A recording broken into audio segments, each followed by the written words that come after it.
wish to exercise your authority to destroy Irminsul?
It represents both your roots and your finest accomplishments. You truly intend to abandon the very thing you have always fought for.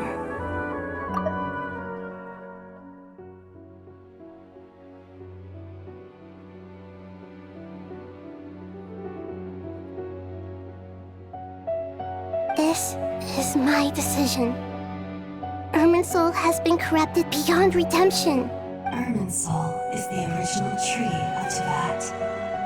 It is the means by which the heavenly principles maintains fate itself. The 7 Archons should honor and revere it, for their authority was bestowed upon them by the heavenly principles. It is precisely because I honor and revere it that I fight for the humanity it exists to protect. Wisdom is knowing how to weigh the options and make the right decision. If you truly care about the fortunes of this world, then it is me you should seek to preserve. Planting a seed begins the chain of cause and effect. Since you have become a great tree yourself, why should the loss of another tree be anything to fear? Till we meet again, Lord of Dendro.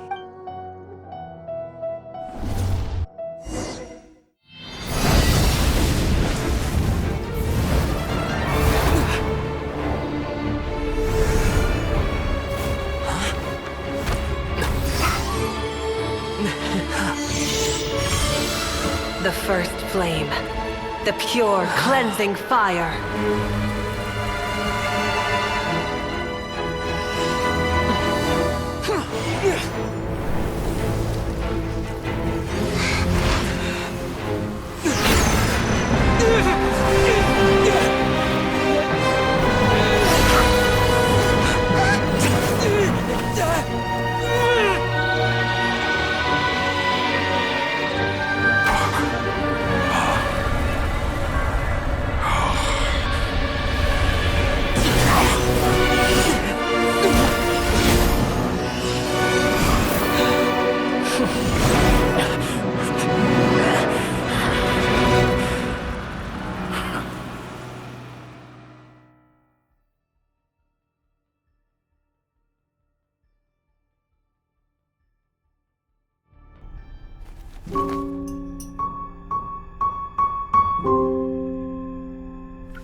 Shall we? Where were we? I was suggesting that you needn't perform when signing a contract. You're only sitting here because your bank demanded an evaluation of the trustee. So you told a story about a young scholar from a merchant family in Sumeru? I told a compelling tale, didn't I? The post-expulsion story is far more captivating. The human experiments or the elixir of immortality? The part where you die. Ah, yes. My favorite part. The 35-year-old Segment thought of himself as Dottore, reserving the name Zondique for the original specimen. Of all the Segments, he was the most selfish.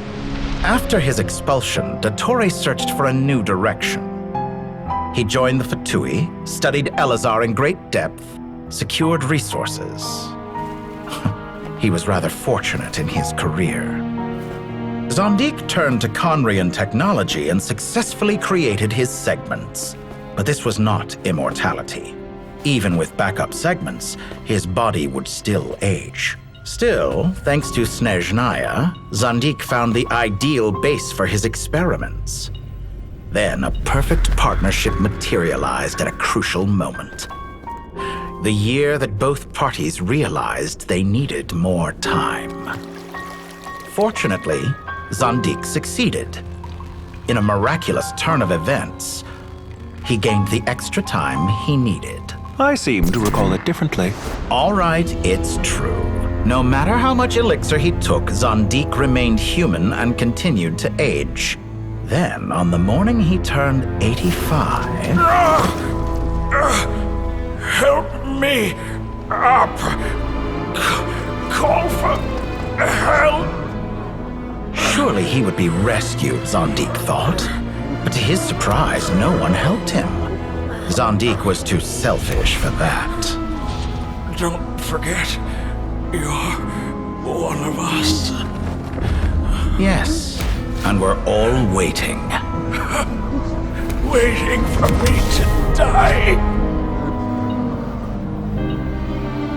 Pantalone arrived for a meeting and happened to witness what followed. He found it unsettling. I never said that. But the Zondiks were unfazed. It was a rare opportunity for self-dissection.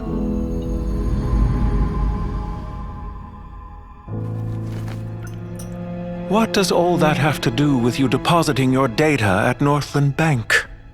It has made me cherish my time in this world all the more. Fair enough. So you do have a sense of self-preservation.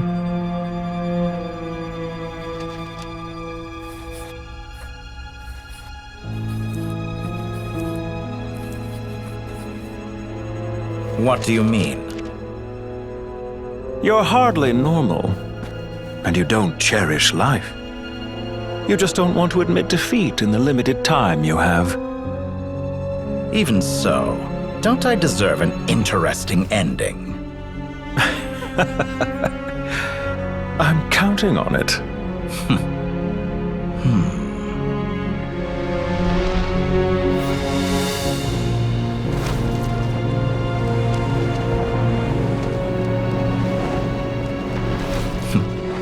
If nothing else, I expect my funeral will be a grand affair indeed.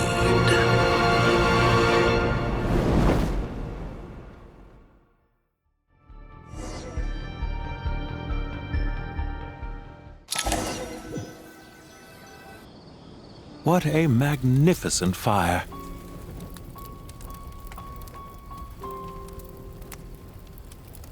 In Snezhnaya, we light fires to ward off the cold. Fire, it seems, is antithetical to ideas such as cold, frozen, and unchanging. Perhaps it has always been that way. From the beginning, fire has been used to drive away wild beasts and warm the body and mind. You could say it's a form of treatment.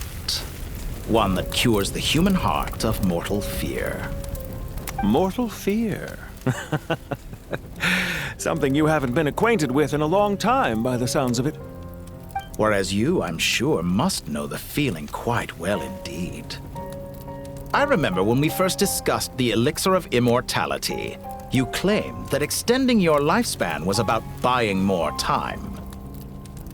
But was that really the truth? You fear the prospect of dying a wretched end in this world, don't you? Of course I do. I'm only human, after all. And while you may have forgotten it, you cannot deny that you too were once human, Dottore. I do not believe that there is no such fear in your heart. Perhaps you are right. But I abandoned it long ago and devoted myself to my experiments. I have felt no fear since. From the very beginning, I never thought you could win this game. But still you came, contract in hand, to honor our agreement. Because I am a reputable partner. And as we have discussed, experiments are about more than results alone. The process is equally important. I have come here and completed my creation, and I do not regret my decision. I'm afraid your journey ends here. After I die, there will be no one to make the elixir of immortality, and your remaining stock will only last a few more years. How then will you prove that you didn't perish in this incident alongside everyone else? When I feel optimistic about market environments, I never forcibly adjust them. They have their own direction, and I myself am one such environment. I have been quite particular about many things in my life, but where the manner of my death is concerned, I choose not to be. You make yourself sound so magnanimous. Oh, but I am. And I hope you will be too. It may have been a long time since anyone told you this, Dottore, but I recognize that you are a truly rare talent. Ha! I can see it. The experiment in blasphemy that I've been performing all this time. It has been a long process, and I do not care about the results as much as people might imagine. If the very goal of your experiment was to explore infinite possibilities, then there was never any reason for it to end. Indeed. Yet now, the experiment has officially drawn to a close. What should I call you? Zondik? Or do you prefer Dottore? Suit yourself. Goodbye, Feofan. This time, that's what it truly is. And don't I know it? Goodbye, Zondik.